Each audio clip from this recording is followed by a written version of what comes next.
প্ৰথমতে আপোনালোকক নমস্কাৰ জনাইছোঁ। সঁচাকৈ এক দুখৰ খবৰ।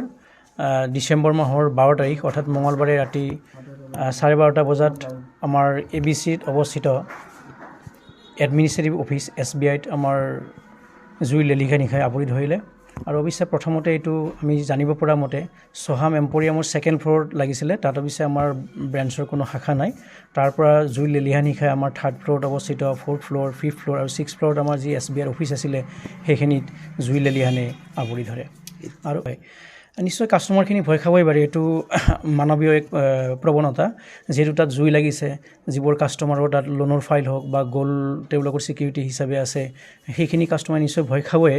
কিন্তু মই এজ এ বেংকাৰ তেওঁলোকক জনাবলৈ সুখী হ'ম যে অৱশ্যে ভয় খাব লগা কোনো তেনেকুৱা বিশেষ কাৰণ নাই। কাৰণ আমাৰ যিখিনি লোন ডকুমেণ্টছ তেনেকুৱা মানে FRC বুলি কোৱা হয়, ফায়াৰ ৰেজিষ্টেণ্ট কেবিনেট, তাতেই থাকে। এই ফায়াৰ ৰেজিষ্টেণ্ট কেবিনেটটো হ'ল আপোনাৰ ডাবল ৱাল্ড থাকে বডি, মানে 2খন ৱালৰ ব্যৱস্থা আছে। আৰু তাত ফায়াৰ ৰেজিষ্টেণ্ট ইনচুলেশ্যন এটা থাকে।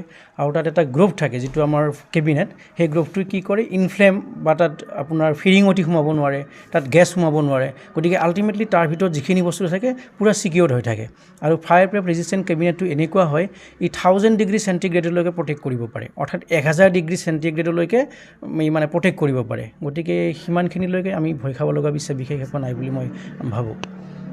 নিশ্চয় মই এতিয়া কৈছোঁ যে যিসকল গ্ৰাহকৰ লোনৰ হাউচিং লোনৰ বিশেষকৈ হাউচিং লোনৰ অৰিজিন কাগজবোৰ তাতেই জমা থাকে, তো কিছুমানৰ য'ত হাউচিং লোন তাতেই লৈছিলে।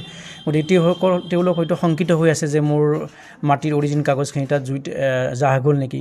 অৱশ্যে তেওঁলোকে ভয় খাব লগা কোনো কাৰণ নাই, কাৰণ মই আগতেই কোৱাৰ দৰে আমাৰ যিটো FRC কেবিনেট তাতে সংৰক্ষিত হৈ থাকে। গতিকে বিশেষ ভয় খাব লগা একো নাই। মই আগতেই ক'লোঁ অৱশ্যে যে যিটো জুইৰ ষ্টাৰ্টিং হৈছিলে এইটো 2nd ফ্ল'ৰৰ পৰা হোৱা বুলি আমি এতিয়ালৈকে গম পাইছোঁ।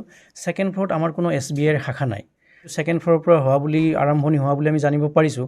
3rd ফ্ল'ৰৰ পৰাহে আমাৰ ষ্টেট বেংক আছে। গতিকে তাৰ পৰা তালৈকে বিয়পি গৈছে। আৰু যিহেতু ৰাতি হৈছে, গতিকে তৎক্ষণাত আমাৰ যিখিনি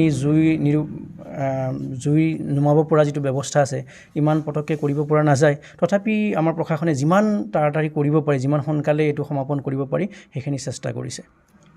নিশ্চয় এতিয়ালৈকে কিমান সা সম্পত্তি অনিষ্ট হৈছে সেইটো বিশেষভাৱে জানিব পৰা হোৱা নাই। হয়তো পিছলৈকে এইটো হ'ব, জুই ক'ৰ পৰা আৰম্ভ হ'ল, কিমান সম্পত্তিৰ ক্ষতি হ'ল, এইখিনি পিছলৈকে নিশ্চয় ওলাব।